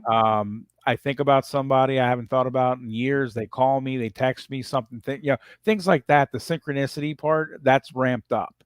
Right. And my empathic abilities have kicked in a lot more, and that's actually helped me like in everyday, everyday life. Because I'm basically an introvert, and it's hard for me at times to go out in public because of all the energy I pick up off of people, and it's Right. hard to put that wall up, and people drain me. I mean, honestly, people drain me when I go out in Mhm. public, and I work in a field where I work with developmentally disabled people, Mhm. and they have their own challenges, and I work with mostly women, Right. and their energy is a lot different than male, It and is. when I leave work, I'm drained a lot of the times because their energy is so powerful that I have to try to like find a way to like to shift it around because it's just, and again, I've gotten better as I've gotten older, but again, I consider myself an introvert, and Right. again, a lot of people, I can't stand a lot of people. It's just too much, and it's always been that way, and I never knew why, but now Right. I pretty much know. Well, if you're empathic, it makes it really hard because you're picking up on a lot of different emotions as well. So if Yeah, somebody's angry, you're going to pick up on that anger. If somebody's, it's the same. If somebody's happy, you'll pick up on that as well. Fearful. I think sometimes people drain energy, not even intentionally. I just think it's life can be exhausting. oh, absolutely. I mean, some people are working 2 jobs. You come home, you Yep. get do homework with the kids, make dinner, get them out to soccer. Like Oh life yeah. is really busy. I mean, sometimes you could be having a paranormal experience and you don't even realize it because you're so busy. The example I like to use is, let's say you leave a glass on the table and go to work and you come home, if that glass moved, would you know that glass moved, or would you just say, yeah, I left it on the table. I forgot to put it away. I forgot to Right. wash it. Or I've been doing this a long time, and I would look at that, and unless it was clear on the other side of the room, I would not know if it moved on that table at all. Right. So, I get that. I get that. Yeah. Um, okay, before we get to Ron's question, I'll get back to Adrian. No question or topic is ever worn out. We try to keep up with you. Then what is a demon? Are they all ancient, eternal beings? I'm pretty sure I've met two in my life. What, in your opinion, is a demonic energy? Yeah, I have to agree with what she's. I'm assuming that's female, Adrian. Adrian, yes. And again, my assumption, pardon me if you're not, I apologize because I No, know she is. Adrian can be both Adrian, male yes. and female. Yeah. No, I agree. I've been to places where the energy is ancient. It's been there for long before people even got there, and I've felt that. Um, but as far as because I go by like you were saying, the textbook, the definition, and I'm not Catholic, so again, I'm drawing upon. I'm sure you remember back in the 70s and the 80s, almost any ghost show or ghost book, I always think, oh, you had to be Catholic because you had to go to the Catholic priest to get rid of things. And I Right, always thought about, wait a minute, there's so many other religions. Why is it always Catholicism? right. And so I'm by that rationale, I That's a just go whole other by. show, though, Oh, Kevin. absolutely, absolutely. Right. I don't want to put my toe in that water because Oh, right, yeah, we could be we here could for go for a hours on week that one. talking. Yeah, Yes. absolutely. Right. But again, it's just I go by the biblical Mhm. version of it, and so I apologize, but I just got my shirt tugged. Oh, And well, they no, the spirits have a tendency when I do shows like this, they love to join me, and right, something just pulled on my jacket. right, That's why I'm looking behind me because I should be used to this by now. They like to touch me now. They didn't used to do right, that before, but I'm getting touched all the time, like in the right, car, things like right. that. So I apologize because That's that was interesting. actually a pretty That's big okay. tug. We've had people spot things and hear Yeah, recordings while people are yeah, talking. yeah. So, So you know. um, I hope you're enjoying it. But yeah, Yeah, I just have to go by the biblical sense of the word right. demon because again, I just think that term unfortunately is overused. I do believe they exist, yes, but I Mhm. do believe that there is just S- too Do you, much that's just do you think they're another malevolent that's race? not. See, Maybe. I'm not. I don't Yeah. know. And there that calls into like because that's the whole thing of Mhm. I've met people that think that they came from outer space. Well, I mean, So I yeah. honestly I don't know. Well, there's so many different extraterrestrial races out there. So let's hypothetically say, I mean, we're conditioned to believe that, demons are fallen angels that were never at any point a part of Right. this time and place per se. But let's go into the ufology side of things. What if it's a big reptilian? Yeah. If you're a ufologist, you might think a demon's a reptilian. If Right. you're a person of faith, you'll say a demon's a demon. Right. Um, you know, um, I don't know. I just think that I've had people who get into um, both sides of it and say, no, I've seen reptilians and I've seen demons. I know phenomenal remote viewers who can tell the difference between them because they've seen them. I think to unequivocally say that this doesn't exist or this doesn't exist while you are in this plane of existence, unless you have the ability to travel about, you know, to be able to reach through the ether and see visions of everything, I think it's really difficult to say for sure what they are, and it's Right. difficult to say for sure they don't exist, right? So, Right. but I agree with you on the religious point of everything. I believe that there's a lot of stigma with a lot of that, and we're conditioned through television and media just to Oh yeah. focus on one thing.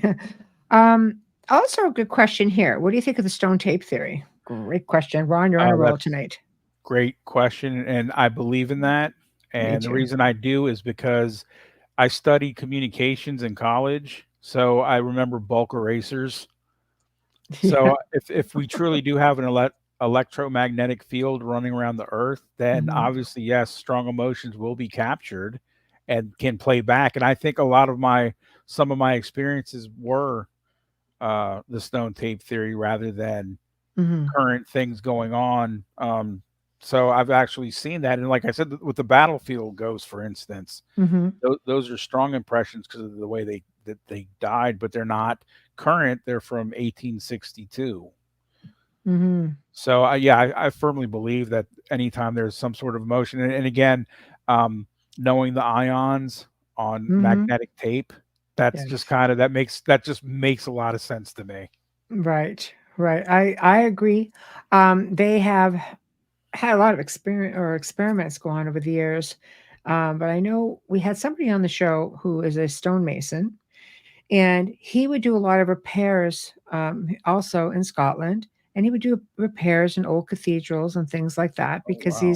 it's like he does it the old-fashioned way, Mhm. so it would be more true to what was already there. And he goes, sometimes you could actually hear like resonance Oh, from, singing and things that have gone on. And when they've done experiments and put recording devices in places like this, they have captured sounds, that's choir music, oh wow. people talking and conversing, and right down to, I think they found an old, I don't know if it was an old Roman or Mesopotamian bowl, a clay bowl, and they were able to play it, Oh and they could wow. hear different, whether it was thoughts or voices Oh, that were that's happening at the cool. time of its creation. It is mind blowing, the things that they do out there. But stone, technically, is it a living thing? It's part of this planet. Mhm. Does it have, of course, it has a memory. I don't know. There's a lot of theories involving that. Right, It's really phenomenal. I love it. right, and I know that they say, like, quartz is a Oh, good yeah. Crystal stone skulls. and water, and I think, Yes. yeah, so it just yeah, that definitely begs the question, but yeah, I mean, why not? A Right. limestone is supposed to be a really good conductor of paranormal activity, If so you investigate a house that's built over quartz, limestone, or running water, which many of them are, you will find, chances are, heightened activity of some sort. yep, that's been my experience. Yes, yes. I just have to do a very quick station and sponsor ID. For those of you who are just tuning in, you are listening to the Outer Realm Radio with, this evening, myself, Michelle DeRoche. Amelia is not with us this evening, under the weather, and Kevin Killen. And we are talking about his book, Ghosts in Me. We are broadcasting live on United Public Radio Network, UFO, Paranormal Radio Network, 105.3 and 107.7 FM out of the Gulf Coast and New Orleans. We're fully sponsored by the amazing people over at Folgers Coffee, who have been a part of our journey since day one. So thank you very much, Folgers.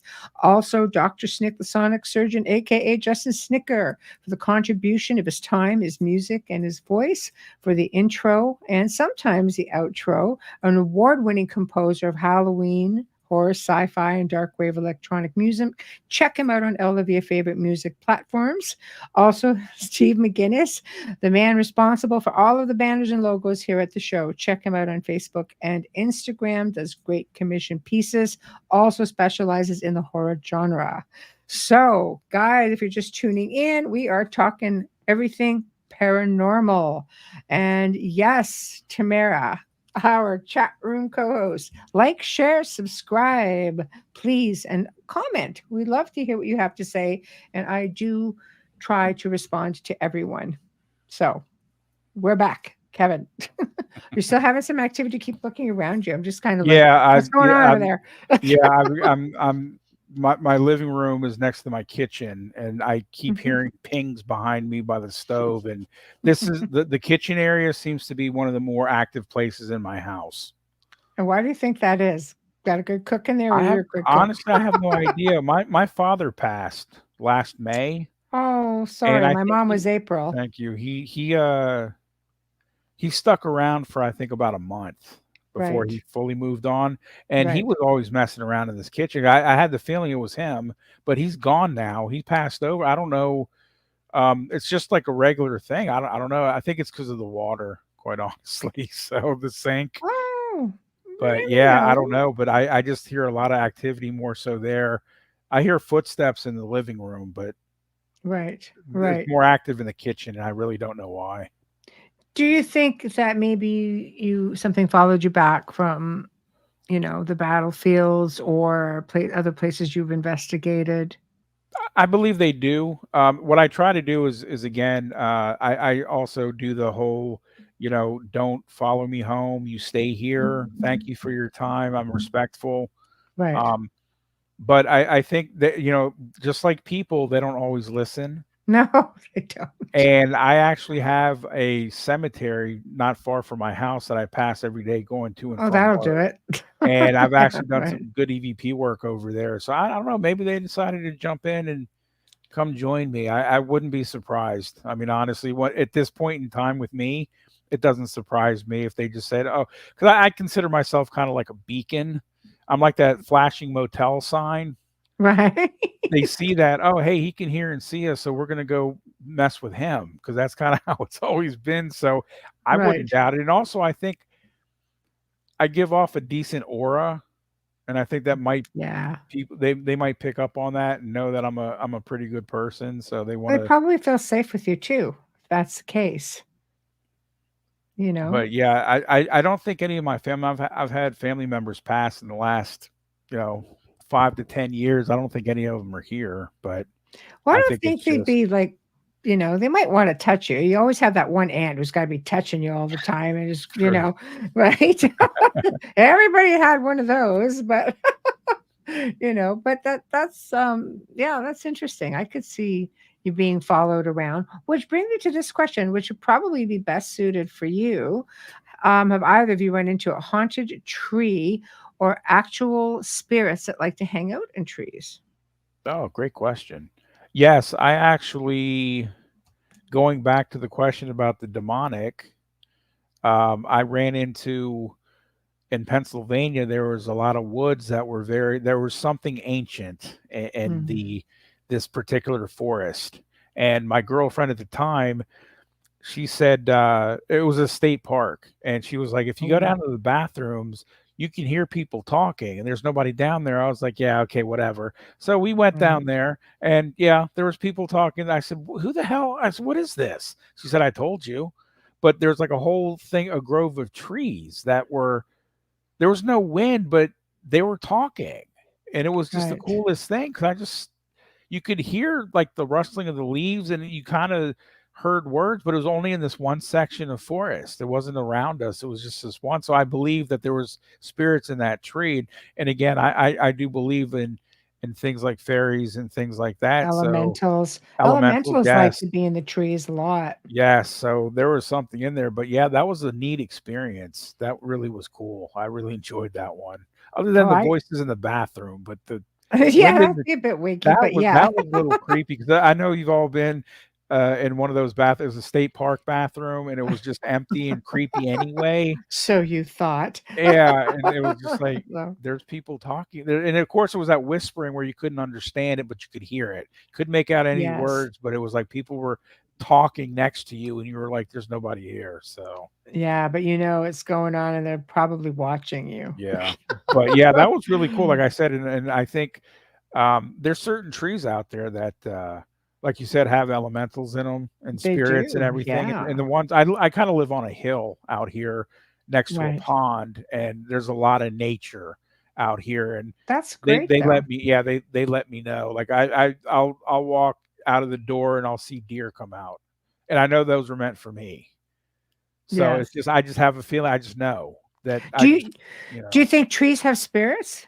Could yes, you I do. could you be I do dealing believe because they know they communicate with one yes, another through I their believe they root do. system. Do you Yep. think maybe you're hearing tree spirits? Oh, I absolutely. Yeah. I definitely think, yeah. I mean, they're breathe well, yeah, I guess they are breathing. Yeah, I love that. I Yeah. love to think that. That's the best place to ground is in the forest. Yes, absolutely. Tamara asks if you had do you have your house cleared? Do you have your house cleared?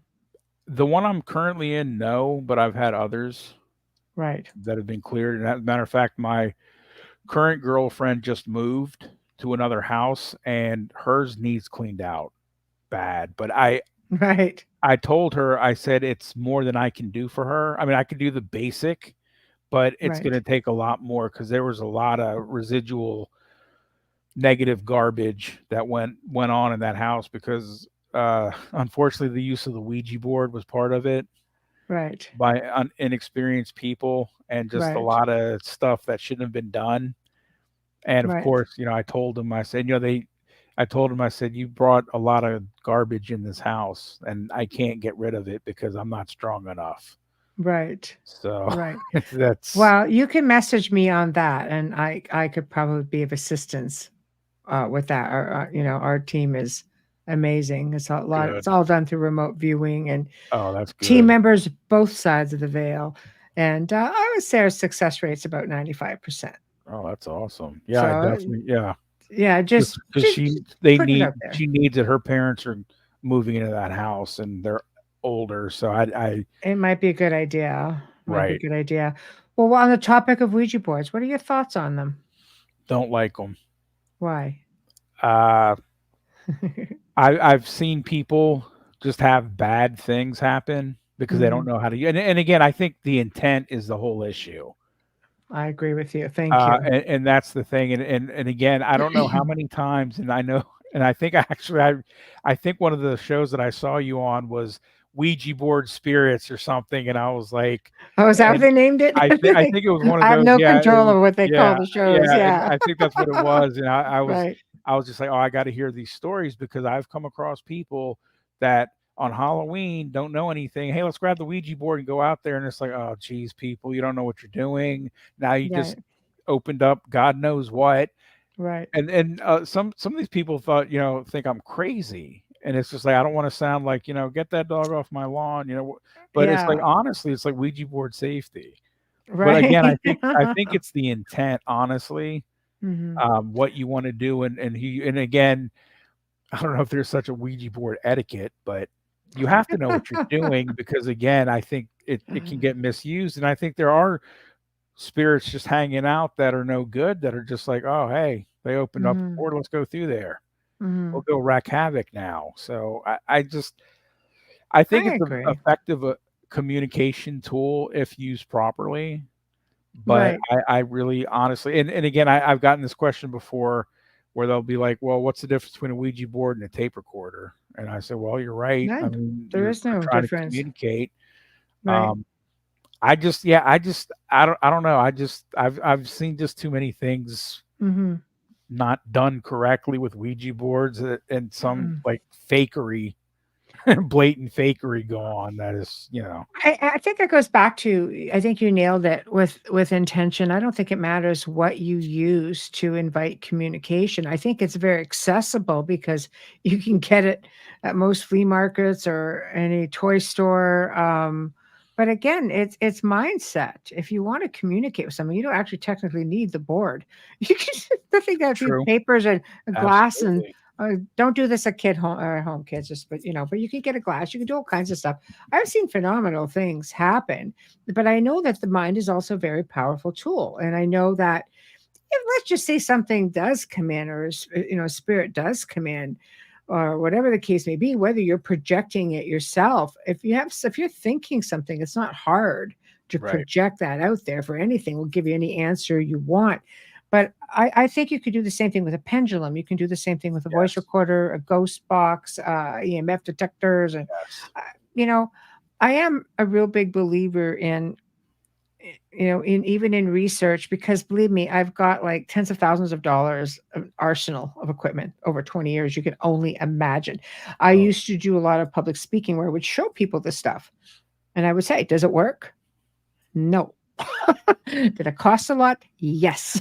So it's just trying to educate people. So I do own a lot of yes. stuff, and a lot of it I've never used because I really look at common sense and my own intuition. And some of it They're fun to play with, but I'm always curious when people say, "Oh, it's a scientific thing." Well, it's not a scientific thing. Yes. Science is done in a laboratory, in my opinion. But I get it. Tools of the trade. Something that helps to maybe get you a few more answers. But again, because nothing is definitive, you have to sort of consider the fact that it doesn't matter what you use. Ouija boards are just one more thing, and I think if you're a really good medium, you wouldn't need it. But some people need visuals. They need to see a visual. They need to Yes. physically see something. And if you're a really good medium, I think you could do it without any problem. Oh, absolutely. I But agree I've with seen that. really good mediums get duped as well. So, Yeah, that's true. right. So, um, I've seen a few. We're talking about spirits in the trees, a group of trees in silhouette form as the sun was starting to set. Treetop, highest branches and grouping of trees. I felt like they were watchers in the Oh, area okay. intuitively. So maybe elementals again. I'm thinking, Yes. it sounds like.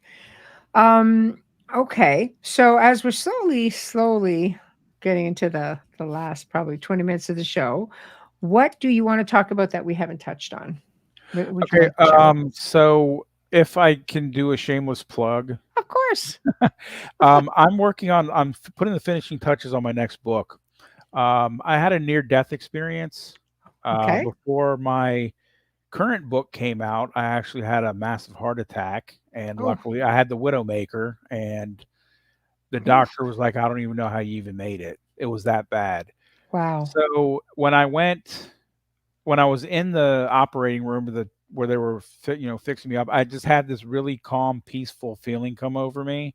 Like Hmm. I've never felt it before, and something went in my head saying, "If it's my time to go, I'm okay." Hmm.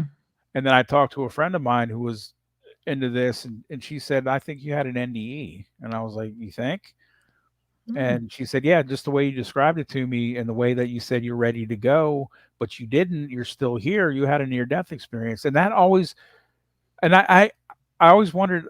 I've read so many things about this, and I've talked to people who've had them, and now I've had one. What does it mean, and what's the purpose? So again, this is another research thing.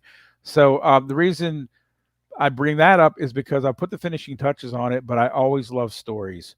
So if Right. anybody in your audience would like to send me any NDE story they may have, or any story about the paranormal they wish to share, they can send it to my email. I would greatly appreciate it. Okay, let me Um, just put your email down. Hold on, let me go copy and paste it. I'm going to be brilliant. One second. Okay, copy the address. Can I put that here, chat, or yes. do you want me to just put it in the description of the show? Oh, you can put it in the chat. That's fine. Okay, guys, here Yeah. it comes. Yeah, and like I said, it could be like I said, drop a line. Hey, what's up? Trees are nice today, or we can go into talking about what equipment you like to use on investigations, or if you have an NDE, please let me know.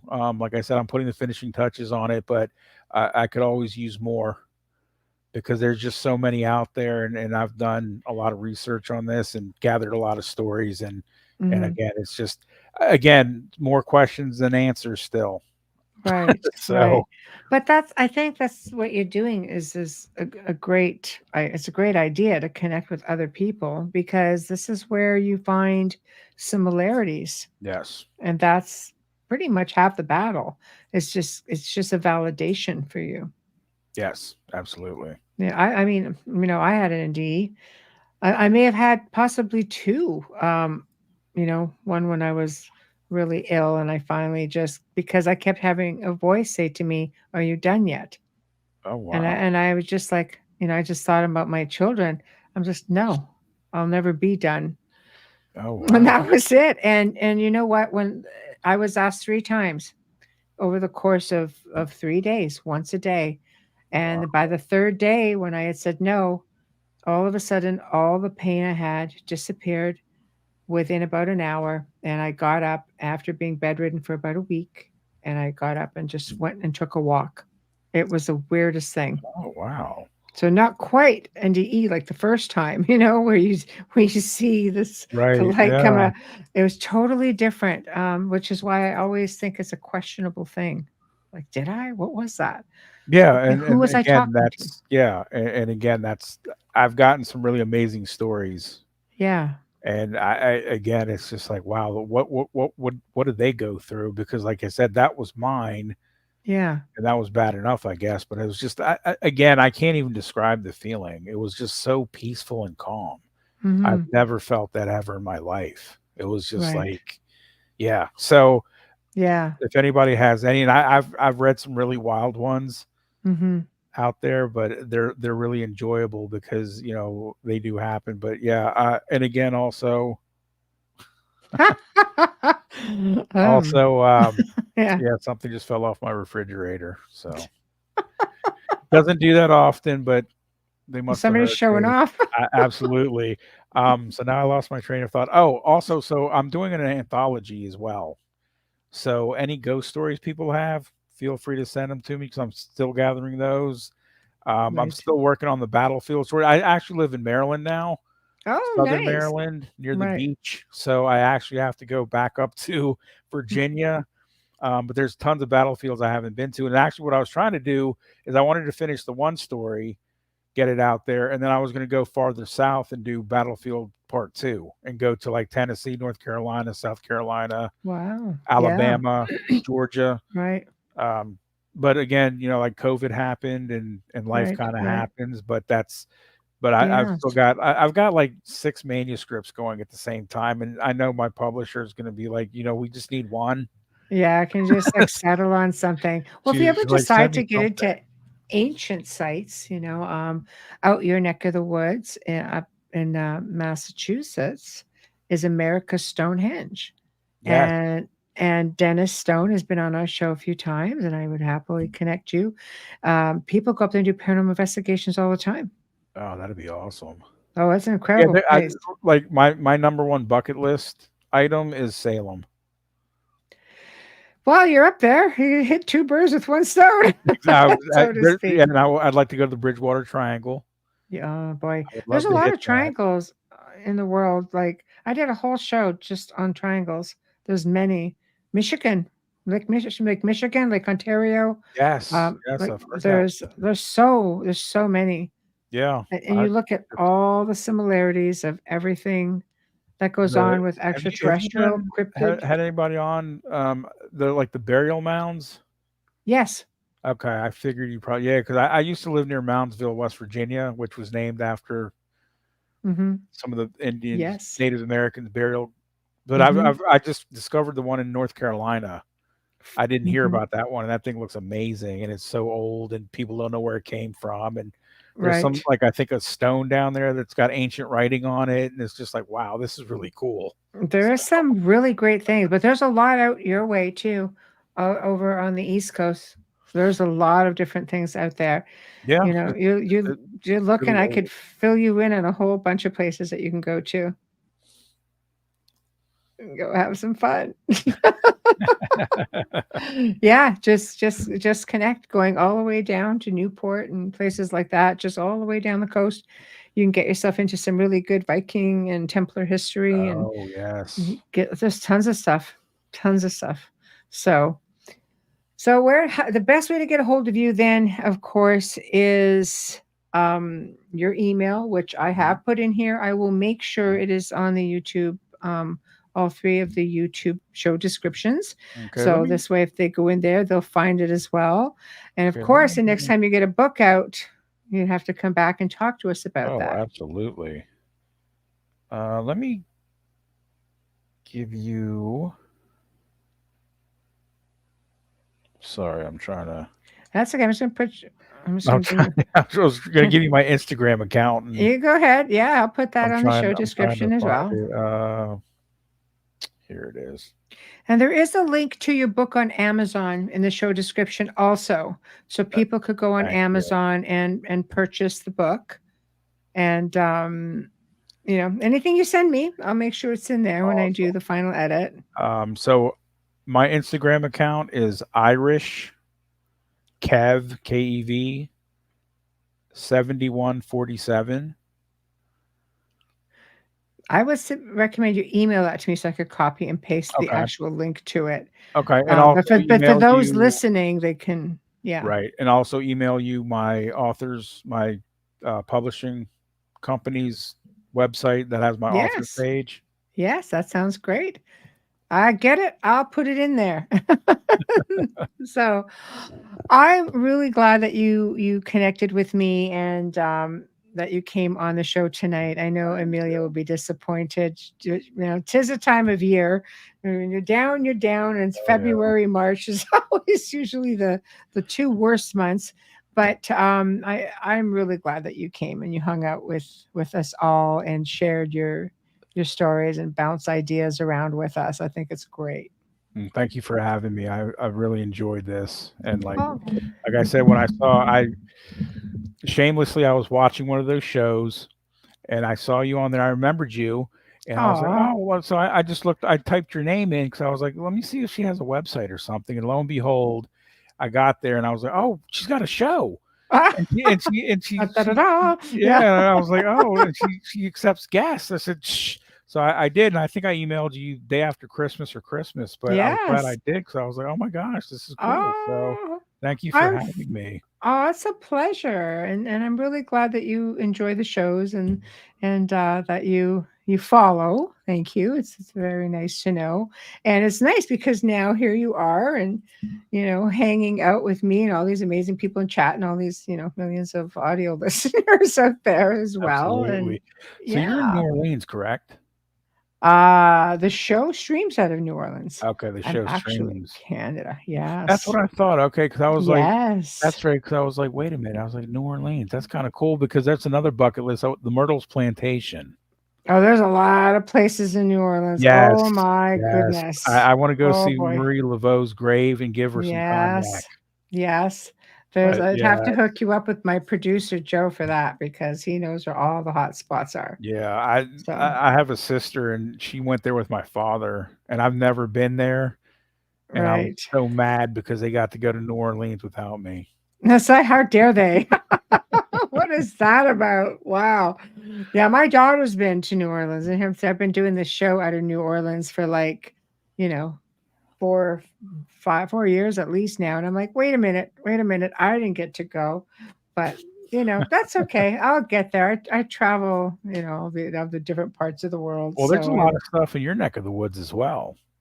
there's I've lots of found stuff out I've here. found I've found some good stories out of Canada, and I've got friends in Michigan, so they let me know about the UP, and then I've got some friends in Canada, and if I'm not mistaken, the Wendigo Oh yes. comes from That's a big comes one. out your way, right? Northern US and most of Canada. Yeah, it's a Yeah, I love pretty that story. I would love that. That's one of that and the Rougarou, I think the are my 2. loup-garou is a werewolf. Yes, yes, It's a those are werewolf in French. And a loup-garou, I think is very New Orleansy, Louisiana type. yes. In French itself, it's changed from an R to an L. It's le loup. A loup Loup-garou, is a wolf, right, loup-garou. okay. So yes, Are you French and Canadian? I am. Awesome. You're That is right. so cool. Yeah. I kinda figured with your last name, but I didn't wanna. I married it and it became my professional name and I I just had to keep it after that. So now I got it. But yeah, definitely not my name, like my maiden it's name, but it's married name. But no longer married, but like I said, got the name. But yeah, it's there's a lot of really great stories that come Yes, out of Canada and yes, blends in with the US, and a lot of it comes from Europe because right. people brought their traditions and their belief systems with them. And every now and then, according to some, somebody tagged along on one of those big ships. And you know, but I still believe in the portal theory. So more than Yeah, anything, yeah, dimensional stuff, But I I'm starting to agree. see more of that. I agree, and it's funny because I was never a great mathematician in school, but Right. somehow I'm doing quantum physics now. Oh boy, they'll give you a lot more answers as well, for sure. But I Thank love you, it. I enjoyed it. Thank you. And you open door policy. You decide you want to come back on, you want to share some research before you get a book out, you let Oh, me know. I would Michelle, I would love to come on anytime.